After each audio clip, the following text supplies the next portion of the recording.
baax a baax nag ayuma ci protocole moo tax j'ai pris des notes bu bañ a fàtte di nuyu honorable député Mariama Koli di nuyu le coordonnateur départemental Cheikh Badji di nuyu waa Sokone yi fi teewoon sànq nga xam ne Ibrahima Gueye moo leen jiite di nuyu le DG Fafa Sow di nuyu tamit madame le maire Khady Fall le SG Dianka di nuyu bu baax a baax le coordonnateur de la JPS Cheikh Tidiane bi nga xam ne yaakaar naa ne invitation bi nga xam ne j'y réponds avec beaucoup de plaisir si moom la jaar pour nuyu bu baax a baax di nuyu sëñ Babacar Thiam di nuyu vraiment PCA DG chargé de mission ak ñi nga xam ne ñëpp am nañ nombal tànk ci réew mi di nuyu ñaari conférenciers yi ma toogal Bërëb ak Ousseynou di leen remercier bu baax a baax di nuyu kilifa diine ak kilifa aada yi fi fekk yëpp di nuyu nag spécial nuyu à mon grand frère sama xarit mooy monsieur le maire de la commune de Passy sëñ Baye Niass xaw ma nag El Hadj laa ko war a wooye léegi vraiment da ngeen may rek ma def benn témoignage bu tuuti ci moom parce que bokk na ci rare nit yi nga xam ne ci biir Pastef dama leen jox respect bu jéggi dayoo parce que nit ku baax la xol bu rafet la yor loolu laa koy njëkk a témoigner dafa nekk nit koo xam ne soo koy fréquenté rek xamante ak moom da ngay xam ne dara nekkul ci xol bi te loolu dafa raar Sénégal rawatina nag ci politique moom tey jii mënoon na bañ a topp ci kenn wala bañ a yëkkati kenn parce que 2022 bi muy metti bokk na ci raar ñi bokkoon Pastef yu dem seen commune jëli mairie ba ngeen jàppale ko si donc ñun loolu rek dañ ko ci naw parce que jàmbaar la président Ousmane Sonko gis ngeen 1er janvier maa ngi fi wax bi fi ñëwee déplacement bi mu def c'est parce que Baye Niass daf ko jaral mu nekk nit ku baax nit koo xam ne kàngam la ci Pastef di ko sant di ko gërëm bi ñuy dugg Passy vraiment gis nañ liggéey bu rafet bi mu def moom mooy bokk na ci maire yi am bilan bokkul ci maire yi nga xam ne sàcc suuf ak dóor rek lañ ci nekkee donc dañ ko siy sant di ko si gërëm di ko remercier tamit tey vraiment ci teeru bi ñu defal mook waa Pastef Passy yëpp Pastef département Foundiougne bi yëpp ak waa JPS ñoom Cheikh Tidiane ak jeunes yi ma fi fekk yëpp di kontaan torop nag di teew fii depuis biñ ma invité yàkkamti woon naa teew nag année bi fii laa ko démarré 1er janvier daanaka 31 bi maa ngi woon Touba dama xëy rek egsi fii fekk fi président Ousmane Sonko donc tey su ma ñëwaatee Passy lu ma neex la donc di leen gërëm vraiment ci accueil bi sujet bi ñu ma jox nag dañ ma wax wàllum formation innovation ak compétence yi nga xam ne Sénégal dina ko soxla tey ak suba mais balaa may dugg ci sujet bi foog ma ñëwaat tuuti si ñaari conférenciers li ñu wax pas parce que dama leen war a compléter parce que wax nañ lépp mais dafa am ay points yu am solo yoo xam ne dañ ko wax foog ñu ñëwaat si bi si njëkk mooy agenda national de transformation Sénégal 2050 yaakaar naa bëlëb moo ko wax képp ku bokk Pastef amoo excuse boo xam ne waxuma nga xam plan bi ci détail yëpp mais da nga war a xam au moins piliers yi lan mooy tànku plan bi ci lan la ñuy dox ak fan lañ jëmalee Sénégal 2050 amoo droit nekk militant Pastef wala sympathisant ba pare li Pastef ak état bi tënk ne fii la ñuy yóbbu Sénégal yow xamoo ko plan boobu ñun ñëpp dañ ko war a xam sànq moom wax na 4 axes yi fi ñu ko teg ak fi ñu bëgg a jëmalee Sénégal te mu nekk plan boo xam ne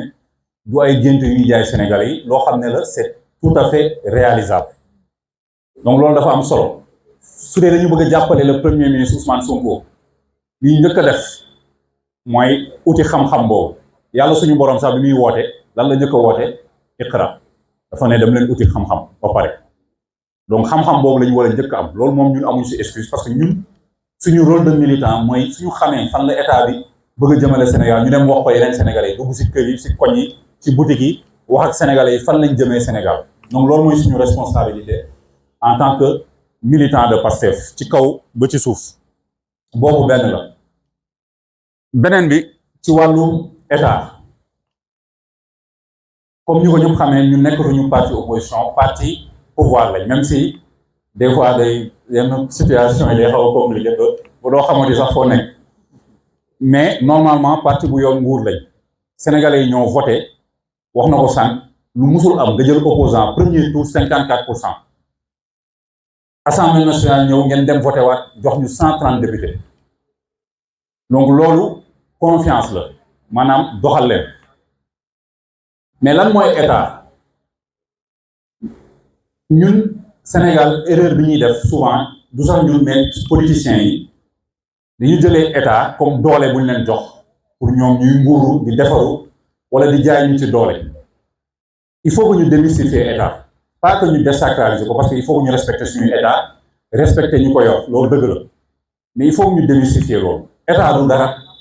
mooy ñun ñii rek ñun ñooy état lu tax ñu ci science politique dañ naan l'état est la forme ultime du pouvoir maanaam organisation boobu lañ gis ne moo tane ci organisation yëpp pour que mu doxal ñu suñu soxla ñun ñëpp loolu mooy état donc jumtukaay rek la du dara suñu amoon beneen forme d'organisation boo xam ne moo ko gën dañuy dem ci moom et dans l'histoire on a eu des régimes féodaux yoo xam ne ay benn nit mooy ñëw samp fenn rek ne man maay buur maay dogal ku bëgg mun nga am sax soo soxna mu ñëw jël ko benn jour nekk ci récupéré naa ko parce que moom moo yoroon doole bi donc àddina di évoluer ba ñu egg 1648 ñu ne l'état nation jug na maanaam peuple yi doon rassemblé wu yëpp dañ leen di boole réunir leen suñu naan état lu tax nag ñun peuple yi ñu nangu état am parce que dañu yaakaar ne état boobu day dox suñu soxla ñun ñëpp dama leen di jox benn exemple bu terre à terre soo leen demee Dakar wetu palais de la République des fois policier bi arrêté leen ne leen pousse leen parce que président de la République day jàll lu tax ngeen koy nangu walañ ko parce que président de la République moo leen gën de déedéet da ngeen ko nangu parce que yow da nga estimer ne yow sa soxla bopp ngay doxi mais da nga estimer ne que président de la République suñu soxla ñun ñëpp lay doxi moo tax ñun ñëpp dañ ko war a xajal mu dem yoonam donc conception boobu la ñu war a am ci état jumtukaay kese la yi si rax yëpp ay détails la ay protocole beeg ay yenn yooyu yëpp ay détails yooyu amul solo ñun nag Pastef bi ñu jëlee nguur bi li ñu waroon njëkk a def mooy démystifier loolu wan Sénégalais yi nekk ñun état fii lañ ko teg tant que mi ngi jëriñ askan wi dinañ ko utiliser pour mu jëriñ askan wi waaye su jëriñatul askan bi rek état du leneen lu dul mafia gis nañ ko si réew yu bëri état yi ay mafia la même fii Sénégal parce que état boo xam ne benn clan ñoo xam ne matuñu 1% si Sénégal ñoo ko téye di si noos di sàcc suuf si di def lu leen neex pendant ce temps majorité population bi nekk ci ay tolof-tolof nekk ci ndóol donc état boobu amatul njëriñ askanam te état boobu lañu am Sénégal depuis avant indépendance bi tubaab yi bàyyee tam teg fi ay nit ñun ñoo ñëw di ñu traité comme ay esclaves continuer loolu moo fi musa am buumu jaam boobu nag le président Ousmane Sonko dès son livre solution ne dañ ko war a gor ni ñëpp moom ñëpp jot si pour nga am loolu nag dafa am ay conditions benn il faut que askan wi ñu am li mu doon wax benn masse critique maanaam ñun ñuy toog fii ñu conscient ne que déjà situation bi am na foog ñu dindi ko donc loolu dafa am solo je pense que loolu am nañ ko léegi Sénégal am nañ ay nit yoo xam ne xam nañ ne que liñ doon dund baaxul que dañ ko war a changer loolu benn la beneen bi mooy ñi ngay votel ba ñu téye état foog ñu nekk ay patriotes maanaam foog ñu mu nekk ñoo xam ne seen intérêt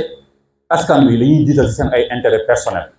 luñ la munti dégg ñu dénk le président de la République premier ministre DG PCA député lu mu munti doon su intérêt askan wi taxawee sa intérêt personnel taxaw intérêt askan wi nga war a teg ci kaw loolu tamit xëy na matagul à 100% mais gëm naa ne que am nañ ci ku si mel ne président Ousmane Sonko par exemple c'est le bon exemple donc loolu dafa am solo démystifier carrément li ñu doon jaay ci état léegi nag ñu ñëw ci wàllum comme que yor nañ état bi léegi bëgg nañ ko def jumtukaayu développement jumtukaay buy développer Sénégal buy génn Sénégalais yi ci ndóol buy tax suñu doom yëpp am éducation et cetera ci pàcc bu nekk naka lañ fay liggéey ñoom sànq wax nañ ci souveraineté ci yeneen week-end passé maa ngi woon Ziguinchor ak Goudomp loolu laa fa expliqué naka la ñuy def ba Goudomp ba Ziguinchor doomu Goudomp su juddoo Goudomp moom sànq wax na ko su juddoo Goudomp màggee Goudomp mun a jàng Goudomp mun a tekkee Goudomp bañ a dem Dakar pour tekki fa doomu Passy noonu la war a def parce que inéquité territoriale bi am ci Sénégal dafa doy waar man mii tey juddoo Dakar damay juddu Dakar sama koñ am na CM am na lycée am na collège am na université Dakar et cetera donc man maa ëpp chance ci juddoo département Foundiougne parce que moom difficulté yi day yokk ci moom day nekk fii peut-être que léegi ngeen am lycée wala leneen mais bu njëkk ba xëy na lycée amu fi woon wala leneen amu fi woon kon day obligé peut-être dem Foundiougne su ko jugee ñu ne ko université amu fa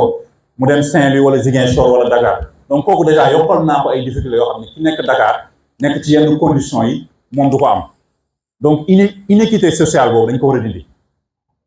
bépp Sénégalais foo mënti juddoo ci Sénégal da nga war a am même accès à l'éducation même accès à la formation même accès aux opportunités te loolu li koy indi mooy lenn mooy richesse yi nekk département de Foundiougne yi nekk ci région de Fatick ñu mun ko industrialiser def ci bañ a rek par exemple ci bay rek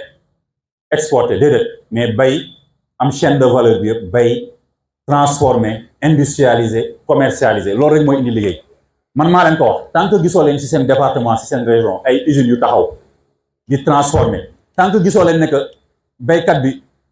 dootul bay rek bëgg jaay ay chinois wala ñeneen tant que gisoo leen ne que chaîne de valeur boobu tegu na Foundiougne nag Passy Fatick du mus a développé loolu rek mooy développé réew amul benn secret loolu mooy développé réew tant que gisoo leen ko développement du am donc loolu dafa nekk loo xam ne dañ ci war a bàyyi xel léegi nag ñu ñëw ci wàllum formation bi may ñëw dama ci def benn préparation bu am solo ñu ne ma wax ci wàllum formation innovation ak employabilité des jeunes du Sénégal sànq wax na ko Sénégal ndaw yi dañuy jàng pour ñoom ku jàng rek automatiquement da nga war a am liggéey parce que loolu moo normal parce que lu tax say parents di investir di sonn si yow c'est parce que dañu bëgg nga am liggéey nga amal njëriñ sa bopp amal leen njëriñ ñoom mais on s'est rendu compte chaque année ñiy jàng waxuma sax ñi jàngul y a 300 000 personnes yuy dugg dans le marché du travail te suñu économie du mënul absorber loolu c'est impossible donc ñooñu fu ñuy mujjee dans le chômage wala dem di taaba wala dem émigration loolu rek mooy solution amul leneen dañu ne 2050 parce que lii dafa am solo ngeen déglu ko 2050 35 millions nit 35 millions laa wax ñooy nekk en âge de travailler 35 millions fu mu toll nii li nekk en âge de travailler matul 15 millions te mënuñu leen jox liggéey donc imaginez leen suñu nekkee 35 millions loolu c'est un danger loolu mën na sax yàlla nañu si yàlla musal mais loolu mën na sax indi guerre civile 35 millions de jeunes moo tax nañ sant yàlla 2024 bi Pastef jëlee nguur suñ continuer woon ci liñ continuer woon nii Sénégal ce serait une bombe sociale donc 35 millions yi foog ñu préparer leen ci ay compétences loolu dafa am solo foog ñu préparer leen sur les métiers d'aujourd'hui et de demain parce que métiers yi am tey am na yu bëri yoo xam ne day disparaître dootul amati dama leen di jox benn exemple tey jii pompiste ngeen dem ci station service bi pompiste bi ñëw ngeen ne ko essence laa bëgg 20 000 francs gasoil wala genre yooyu mu ñëw bés mais loolu xewi na cëpp ci àddina bi te day xewi Sénégal un jour bu yàggee te yàggatul yow yaay ñëw gaaree sa oto bopp dugalal sa bopp donc métiers yooyu yëpp day disparaître boobu exemple rek la mais am na yeneen ak yeneen donc il faut que ñu préparer suñu nit yi si liy ñëw suba loolu dafa am solo donc suñu population tey jii mi ngi si 18 millions en 2050 on sera 50 millions dont 35 millions yi dañuy nekk ay jeunes yoo xam ne dañuy soxla liggéey donc ñun dañu am vraiment état bi dafa def ay politique yoo xam ne dina permettre nit yi li ñuy jàng mu méngoo ak économie bi lu mu soxla loolu moo am solo man nag bokkuma si ñuy xas ñiy def ay philosophie anglais dem jàngi espagnol université déedéet parce que dëkk tam dafa soxla ay intellectuel dafa soxla ñu jàng dafa soxla ay professeur mais tey jii politique bi ñu teg ci agenda national de transformation ne pôle de développement yi par exemple ñu ñëw Sine Saalum ñu ne gerte bi dañ koy développer filière yooyu la ñuy jël chaîne de valeur la ñuy teg tey jii ku dëkk fii ci normalement ci yooyu nga war a privilégié dem jàng ci yooyu mu am ay lycée technique yu leen di préparer ci loolu la état bi war a liggéey. Donc innovation dañuy définir mooy ba pare balaa ñu ci jublu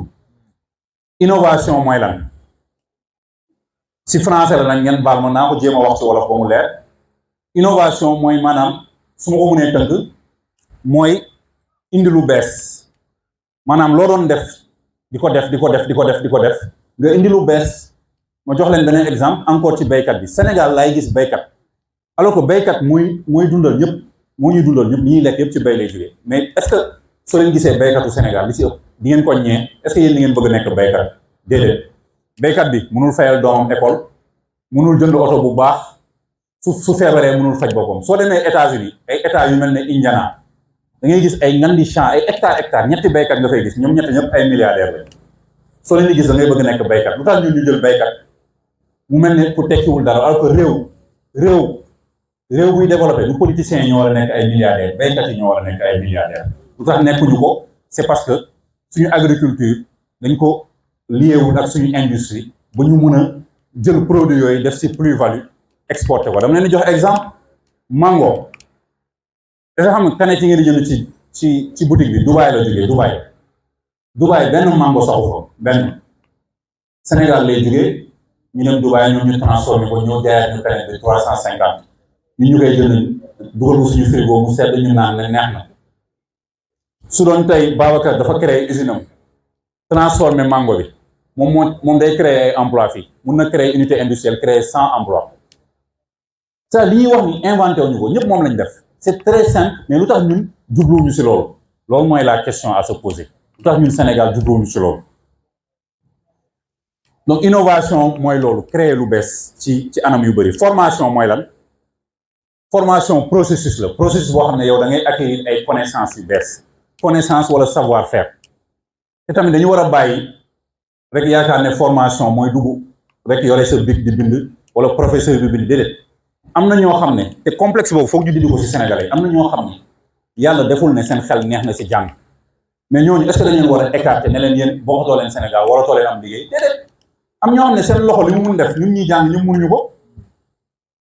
mais ñooñu dañ leen war a former ba loolu seen loxo mun ak seen xel mun mu mun a jëriñ askan wi mun leen jëriñ mais munoo ñëw dans un pays nga ne yow soo amul bac L1 wala bac S1 yow tekki woo dara ci réew mi soo nekkul avocat wala nekkoo docteur tekki woo dara ci réew mi déedéet am na nit yoo xam ne seen xel xarañ na seen loxo mun na dañ leen war a former ñu acquérir ay connaissances ba maîtriser loolu surtout maintenant dans les métiers du numérique dans les métiers de l'informatique et cetera donc loolu mooy formation employabilité mooy lan mooy compétence comportement yi nga xam ne moom la marché du travail bi soxla tey jii mun nga jàng am na defe naa Ousseynou moo wax sax mun nga jàng lu bëri mais fekk li nga jàng kenn soxla ko personne n'en a besoin man cas yooyu dama ko gis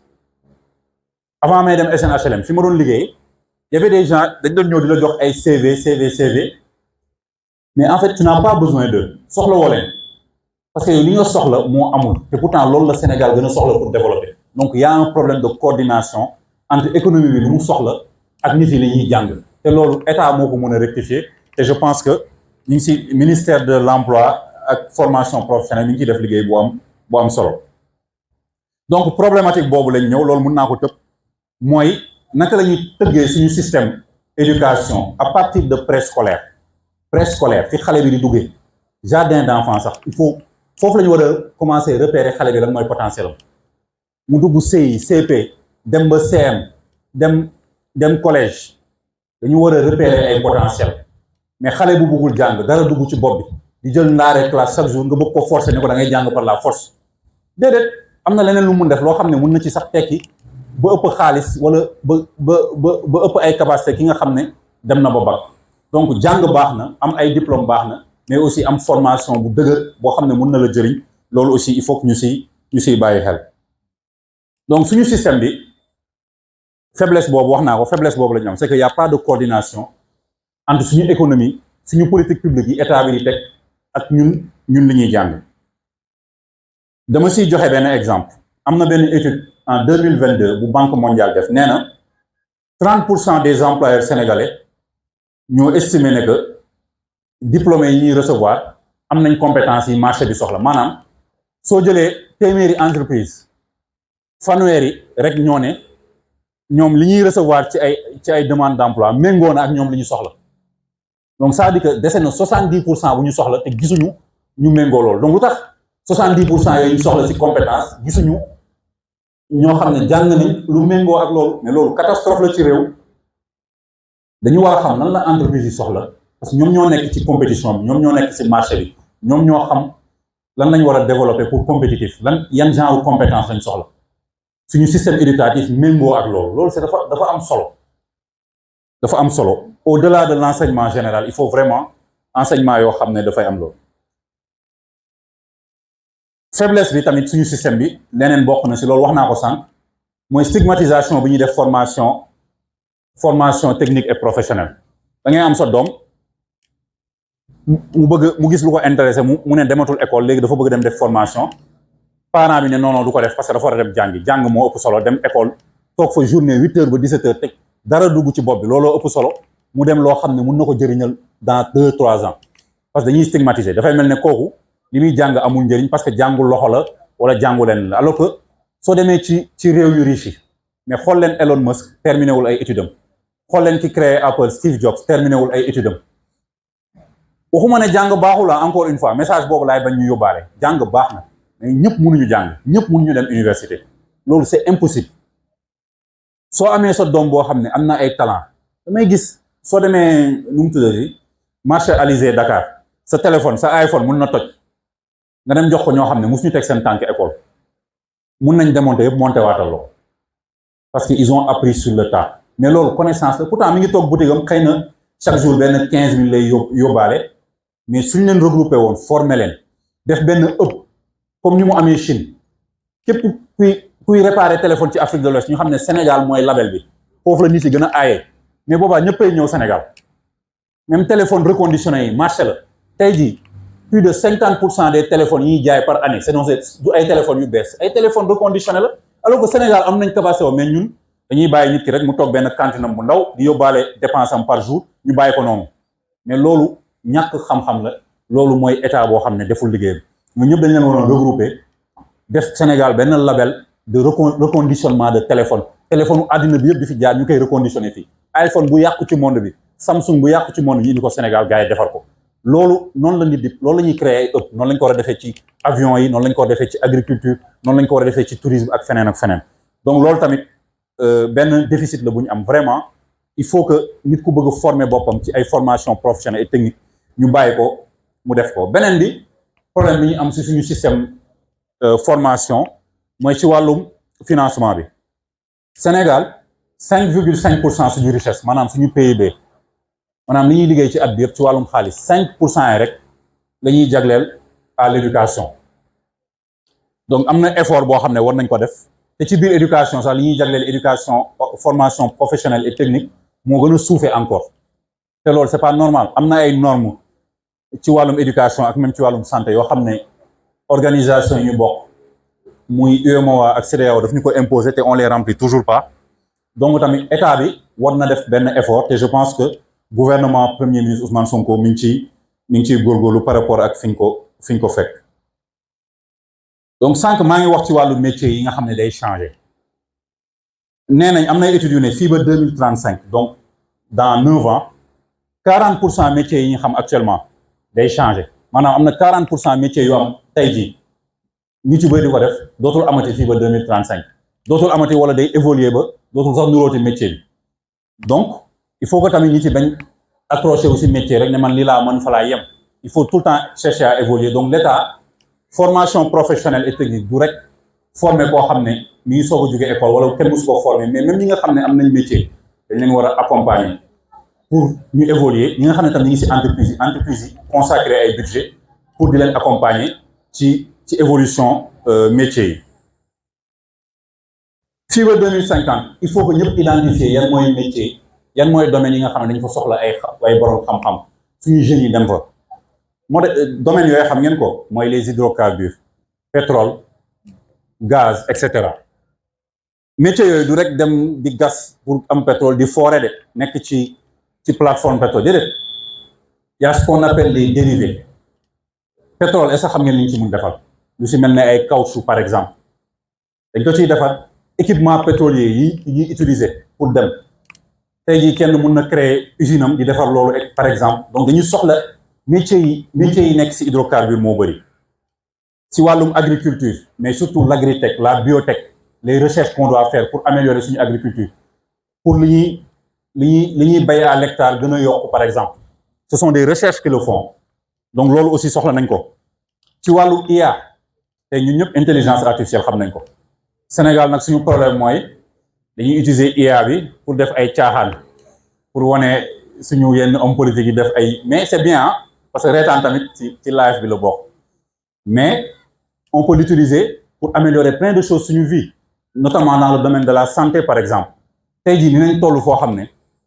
am na maladie yu bëri yu am tey ay robots ñoo koy opérer avec presque 100% d'efficacité nga xam ne erreur médicale dina wàññeeku et cetera yooyu tamit ñun foog ñu siy gëstu suñu am nañ ay jeunes yu am talent foog ñu siy xool créer des startups les ingénieurs et les techniciens si wàllum agriculture tout le temps agriculture nga xam ne mooy nekk suñu fer de lance suñu économie loolu tamit daf ci am les emplois verts parce que fa lañ jëm naka la ñuy def tey ba emploi yi créé yëpp ci domaine yëpp nekk ay emploi yoo xam ne li muy émettre ci carbone ce sera négatif loolu aussi am nañ ñu si am xam-xam foog ñu liggéey si les déchets mbalit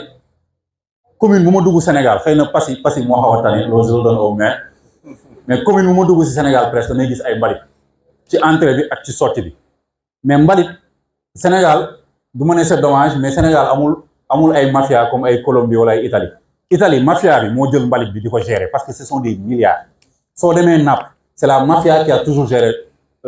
les déchets mais déchets li ñu si mun transformer ñun Sénégal dañuy jël rek sànni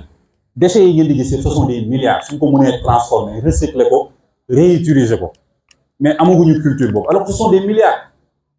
donc yooyu yëpp dafa war am ay école aussi ay formation yuy former nit yi wan leen déchet lan mooy jëriñ bi te déchet nit mun na dem ba nekk ci milliardaire donc yooyu exemple am na yeneen exemple tam yu ma mënoon citer donc compétence yi wàllum compétence yi daal loolu la y a de nouvelles compétences il faut que ñun ñëpp ñu jublu si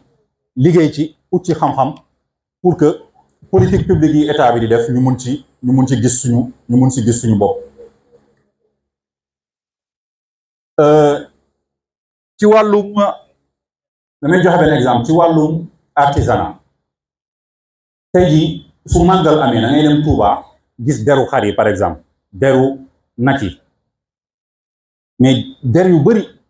waa Ngaye Mékhé soxla ko certes nañ ñëw jël ko et cetera mais on devrait avoir des usines de tannerie par exemple entre Touba ak Ngaye foofu ça devrait être un hub artisanal naka la ñuy def créer ay usines ak ay machines yu efficace di ko transformer ba mu nekk hub boo xam ne ce sera pas seulement au niveau du Sénégal au niveau de l'Afrique de l'Ouest képp ku soxla peau wala cuir et cetera Sénégal la war a ñëw donc yooyu yëpp gis ngeen Sénégal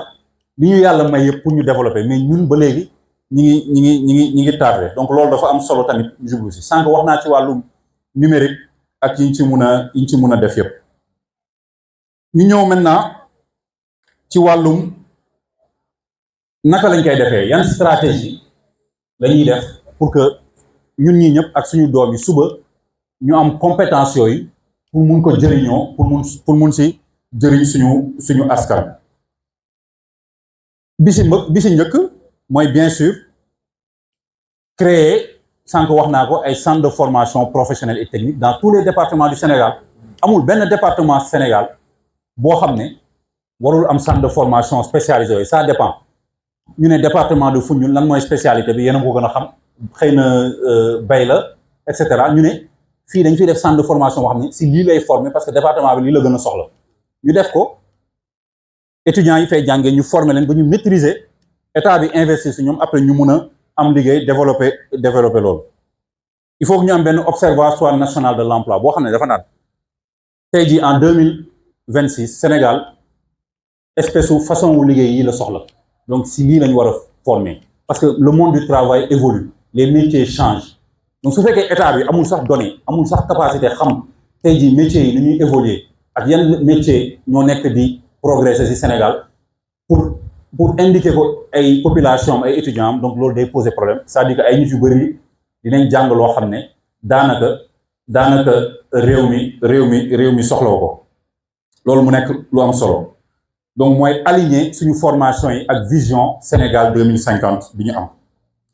vision bi lan la souveraineté alimentaire donc lépp lu jëm ci wàllum bay yéen ñëpp tey jii da ngeen ci war a nekk waa PASTEF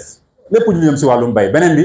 transition énergétique tout ce qui est énergie renouvelable le solaire l'éolien la biomasse da ngeen ci war a nekk yooyu mooy créer liggéey l'économie numérique mooy tout ce qui est les coding cybersécurité les IA et cetera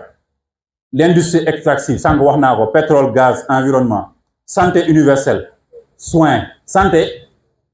ngeen may ma taxaw ci santé du rek nekk docteur déedéet il y a ce qu'on appelle il y a l'économie de la santé il y a la gestion médicale il y a la gestion des hôpitaux et cetera il y a les équipements de santé il y a beaucoup de choses yoo xam ne nit mun na ko def ci santé mun na créer entreprise boo xam ne li muy jaay wala li muy produire hôpitaux yi soxla nañ ko tey jii on doit aller vers la modernisation de nos hôpitaux am yeneen façon hôpitaux yoo xam ne dina correspondre ak feebar yi nga xam ne suñu askan am na ko ci accueil beeg ci yëpp donc il y a plein de services yoo xam ne mun nañ ci liggéey beneen bi nag mooy l'infrastructure bi nga xam ne moom laa gën a xam notamment ci wàllum BTP il y a des dizaines et des dizaines de corps de métier maçon carreleur plombier Sénégal rek laa gis ñuy xeeb ay plombier Europe plombier minimum 2000 euros lay laal États-Unis plombier yi ay chef d'entreprise lañ $5000 jëm kaw la ñuy laal parce que plomberie c'est un métier extrêmement difficile Dakar même immeuble yu rafet yi ngeen di gis yëpp l'un des principaux problèmes mooy la plomberie donc on a besoin et on manque de plombiers qualifiés liggéey la mais sa liggéey yow yaa koy jaay mais soo nekkee plombier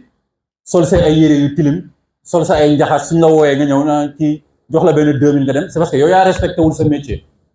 mais suñu amoon un parcours de formation de plomberie ñu ne ñun au Sénégal on veut des plombiers qualifiés je vous jure que ay chefs d'entreprise en plomberie nga fi am te soxla nañ ko plomberie on a énormément de problèmes carrelage même chose carreaux yi ni ñu koy tegee dara baaxut ci Sénégal rien n'est bon menuiserie aluminium et cetera yooyu yëpp on a besoin de compétences et c'est pas des sous métiers c'est des métiers très importants on a besoin aujourd'hui su SNHLM ne woon damay defar 1000 logements on a besoin benn Sénégalais am usine am ne 1000 portes yooyu man maa koy defar au lieu ñu koy importer ñu ne 1000 fenêtres yi man maa koy defar loolu lañ soxla loolu ce sont des marchés loolu mooy créer emploi te si loolu la ñu war a former nit yi si dans la menuiserie dans la plomberie dans le carrelage dans tout ce qui est étanchéité et cetera on a besoin de formation yoo xam ne ku fa génn ak sa diplôme kenn du la yëpp mu am un salaire minimum mu am des revenus minimum ñu ne plombier soo ko indee pour lii wala carreleur lii nga ko war a fay loolu mooy la dignité du travail et il faut que les Sénégalais aussi commencent à respecter les travailleurs te loolu li koy indi mooy kiy liggéey am formation qu'il le faut mu bañ ko jàng nii rek sur le tas mais mu am formation ñu xam ne kii li muy def daf ko maîtriser daf ko jàng beneen bi wax jaar naa si sànq mooy la territorialisation de la formation mooy maanaam fépp si Sénégal muy bañ yem rek Dakar soo ñëwee Passy fekk fi ay école de formation soo demee Foundiougne noonu soo demee Mbaam et cetera foo munti dem nga mun fa fekk loolu coordination bi nag bien sûr ça se déroule au niveau du ministère de l'emploi ak direction yëpp yi nga xam ne ñoom ñoo war a coordonner tout ce qui est le financement la formation mooy waa DER waa 3FPT waa ANPEJ et cetera yëpp état bi daf leen war a structurer ba ñoom ñëpp ku nekk di bañ def liggéeyu moromam je pense que y a un projet yu ñuy supprimer agence wala fusionner loolu ça serait très important pour au moins sénégalais yi xam ne suñu soxlawee lii fii lañ war a dem suñu soxlawee lee fee lañ war a dem donc loolu lañ soxla di former les gens di leen orienter di leen insérer dans l'entrepreneuriat et dans le marché du travail donc vision Sénégal 2050 foofu lay terminer loolu la ci wàllum formation en tout cas mais moo rejoindre vision bi de manière globale bëggatuñu rek lépp yem Dakar dañu bëgg développer tous les territoires du Sénégal ci wàllum formation dañu bëgg xale bu ndaw scolarité am jardin d'enfants ba bac mu defee ko ci gox bi mu dëkk c'est-à-dire que donc il faut que carte scolaire bi complet il faut ñu dindi abri provisoire et cetera su amee bac su dul ci commune am tam ci département am qu'il ait le choix tey jii ku amee bac Passy mu ne mun naa dem Foundiougne dinañ fa def université bu mag boo xam ne dina am type de formation yëpp mu am ci département ci commune Foundiougne yëpp mu am ay école de formation spécialisée fii ñu ne agriculture la fii ñu ne ingénierie la kooku mun na jàng ba am ay diplôme am te du mus a génn département Foundiougne loolu lañ bëgg loolu mooy développer réew parce que mi ngi toog su saa yi toogee Foundiougne rek mi ngi fay ay impôt Foundiougne mi ngi jënd lekk Foundiougne di fay TVA Foundiougne loolu mooy développer askan Foundiougne day fees dell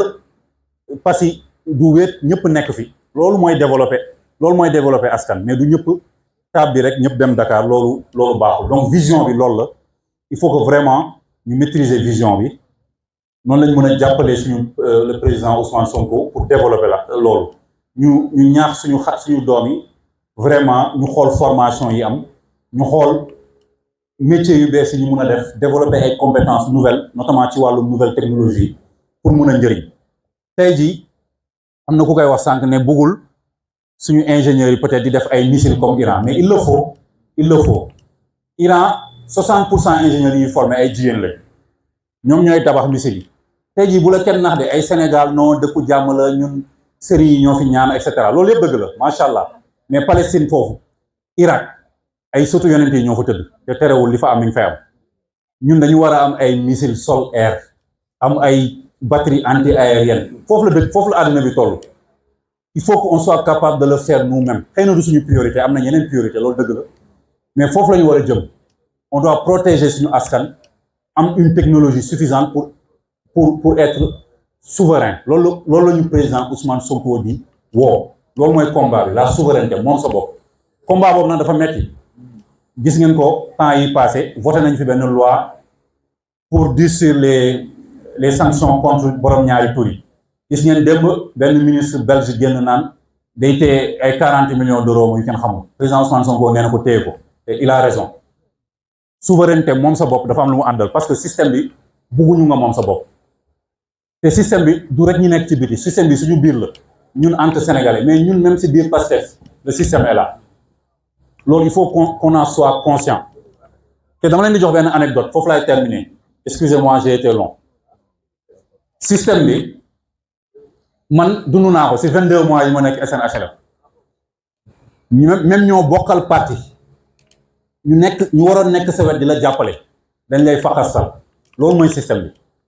donc système bi du ñoo jàkkaarloo nii rek système bi ñu nekk sa ginnaaw la ñu nekk sa wet la ñu la wër la c'est ça la vérité da ngay dem ba benn instant te doo ko mun jàmbat fenn da ngay xeex rek mais da ngay dem ba benn instant da nga naan ñun est-ce que changer Sénégal moo ñu taxoon jóg sa ay noonu si sa parti la ñuy jógee ak ci ñi nga xam ne da ngeen doon xeex di projet te yàlla moo ma tiim ci koor gi ñu gën loolu moo am bu ñu kenn gëmloo ne que ñun Pastef ñun ñëpp a jóg ñun ñëpp a kii loolu amul de on a un Sénégal c'est un pays extrêmement corrompu foo leen ko natt dépassé na ko c'est un pays extrêmement corrompu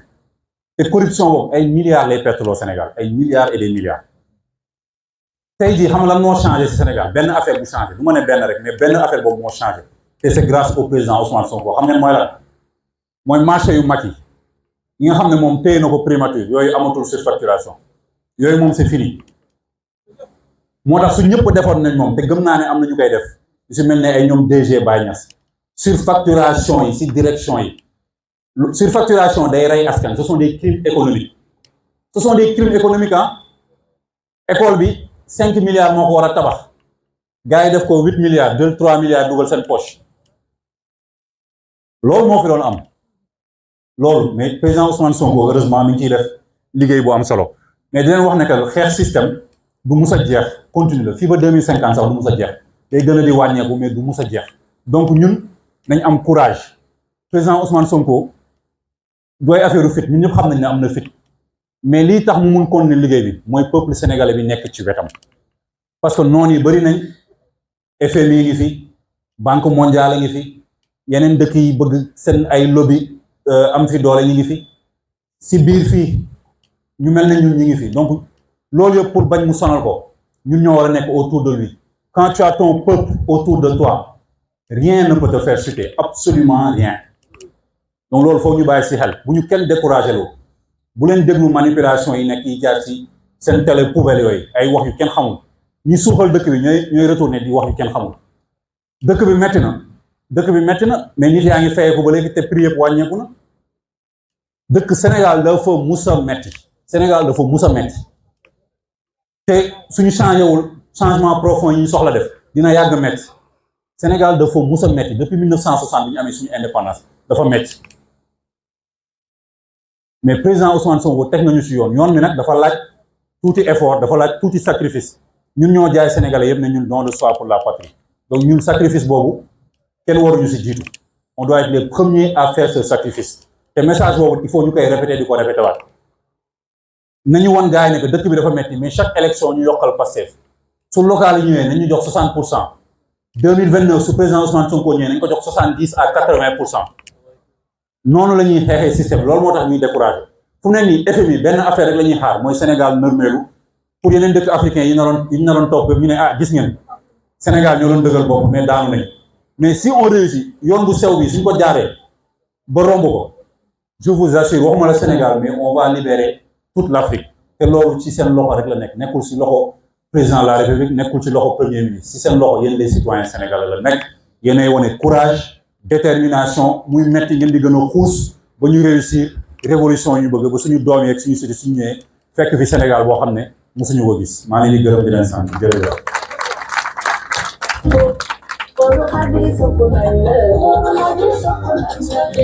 waaw asalaamaaleykum ki nga xam ne moom lañ oo fii ñun xam nañ dayawam donc bu waxee nii rek tàmbee ko xoj mais war nañu gën a yaatal gën a mucc ayib ba nga xam ne dinañ sauver projet bi mais dinañ mën a protéger Pastef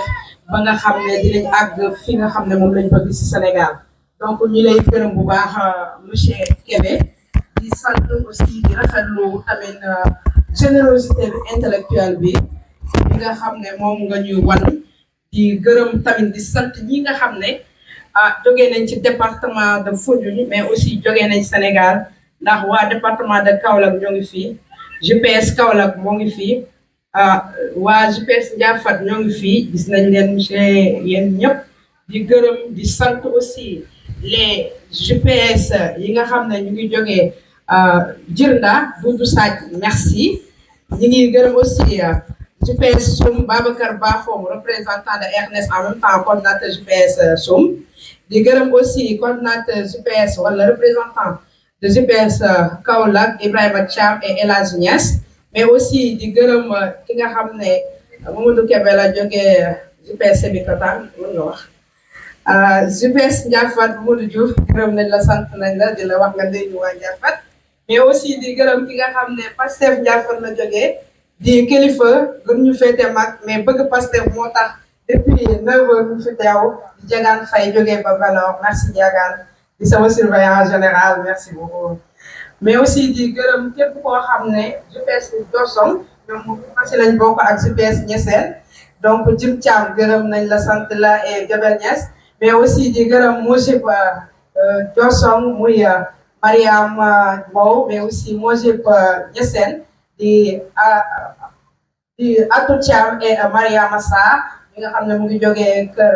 Birane kër Tamsir kër Birane mais aussi di gërëm ki nga xam ne Mojib la moom di jiitu aussi am ndaw jógee ba Djilor ànd ak Moussa Bom Ndiaye suñu chargé de mission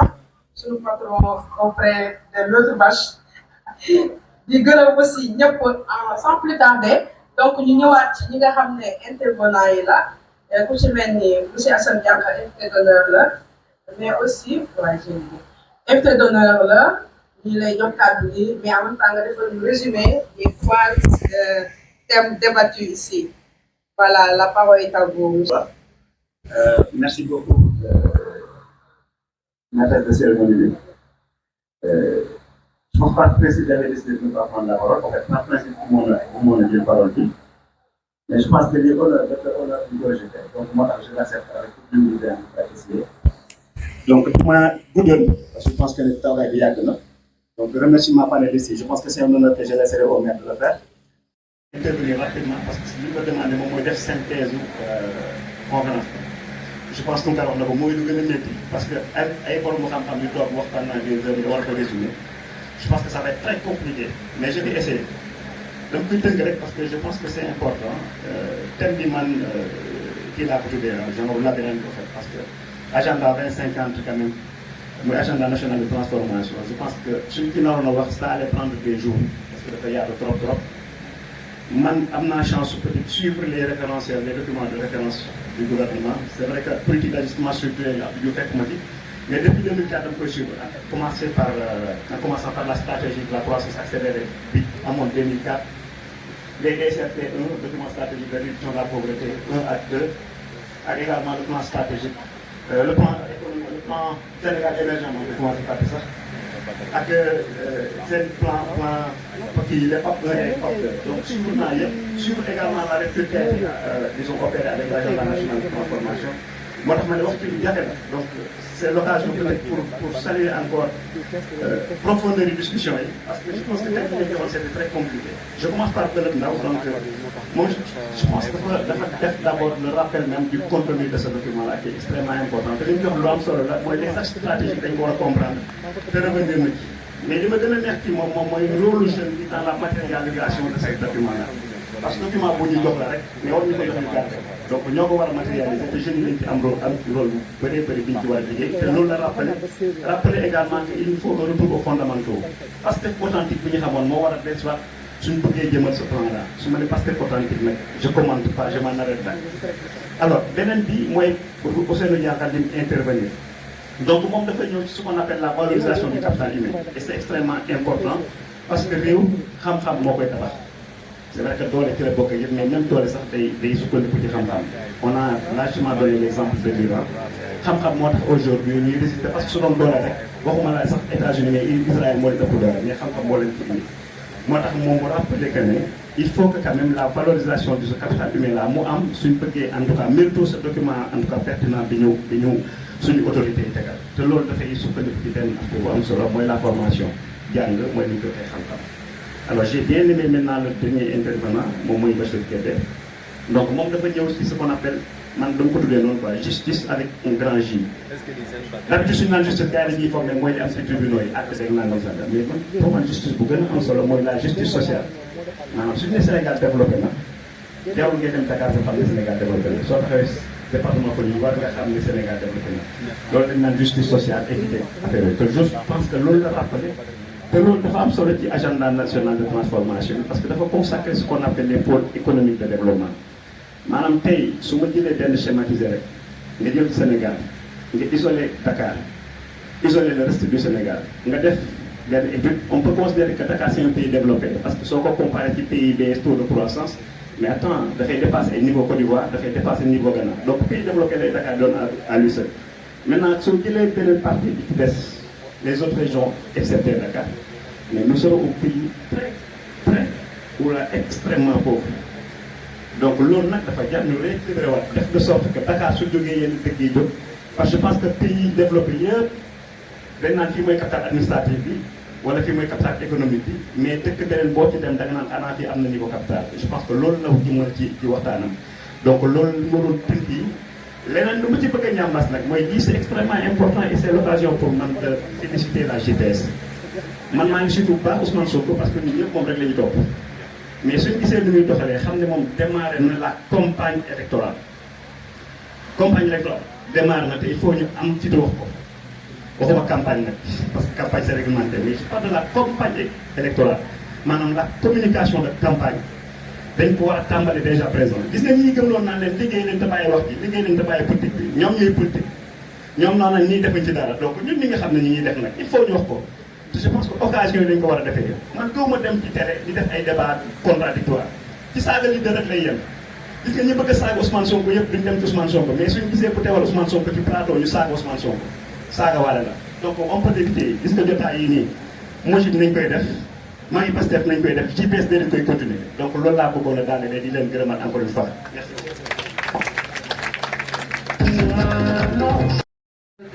JPS muy monsieur Dianka di nuyu aussi ki nga xam ne mooy Dame ki nga xam ne bokk na si ñi nga xam ne ñooy fondateur yi kii bi di nuyu Thiam di nuyu Fallou borom ñaari commune Nioro Alassane Tall ak Passy voilà di nuyu Fana sama compagnon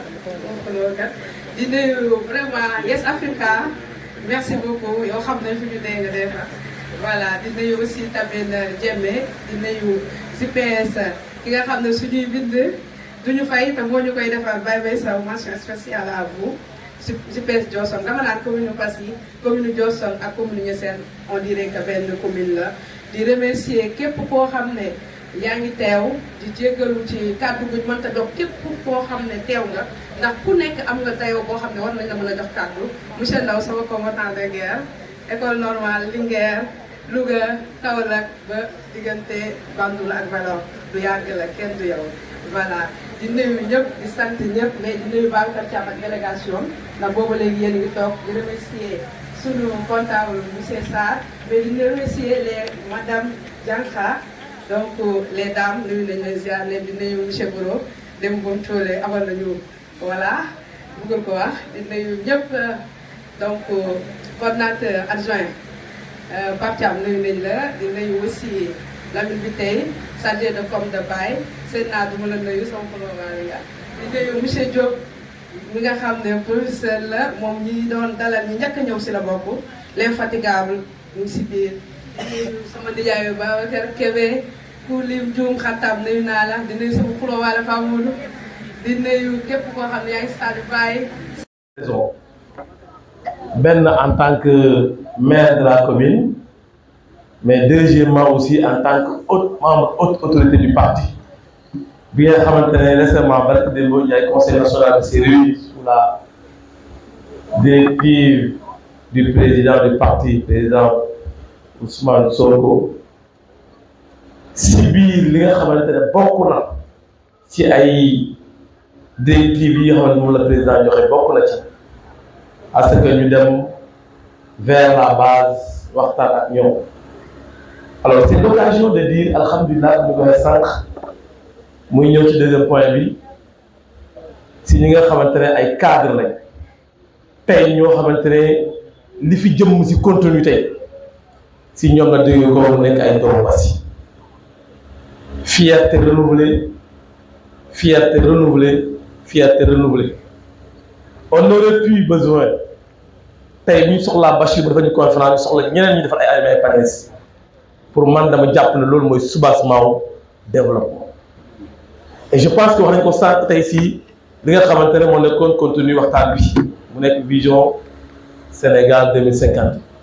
daf ci am benn axe boo xam ne dafa am solo mais faral di ko wax mi axe 3 capital humain bi et ma mën ci sant yàlla parce que man dama gëm ne loolu mooy fondement wu développement parce que tey fii ñu nekk tey mi Passy nga xamante ne fi la waxtaan bi amee li nga ciy jàngatee mooy axe boobu tey même su fekkee ne am na yi des pour accompagner leen mais le développement est déclenché et heureusement c'est de le constater que c'est à partir de la jeunesse. C'est l'occasion de féliciter vivement la JPS en sa tête le président Cheikh Tidiane Coordinateur. Parce que lii ñun ñu bëri bëggoon nañ ko très souvent c'est à l'issue bien à l'occasion des daga des xumbal bien que c'est bokk parce que dafay dundal dëkk mais on aurait pu avoir l'occasion mun a am concentration bi jàngee fi lu bare parce que tey si waxtaan bi tey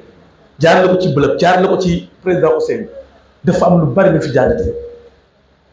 ne nag ñi nga xamante ne tëj na ko nag mooy le cas de Bachir am na ko wax sànq docteur Fafa wax na ko ci taxawaay ci parti bi nga xamante ne bokk en tant que ndaw mais dafa am position boo xamante ne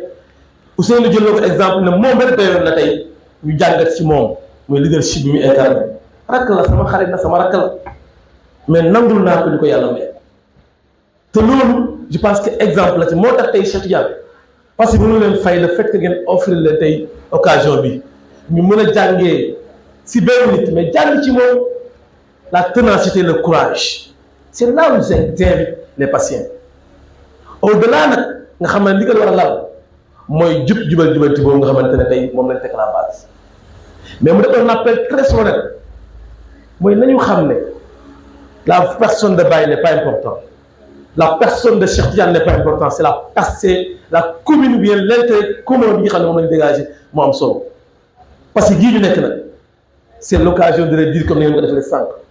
mooy Passy nañu jublu si li nga xamante ne moo koy développé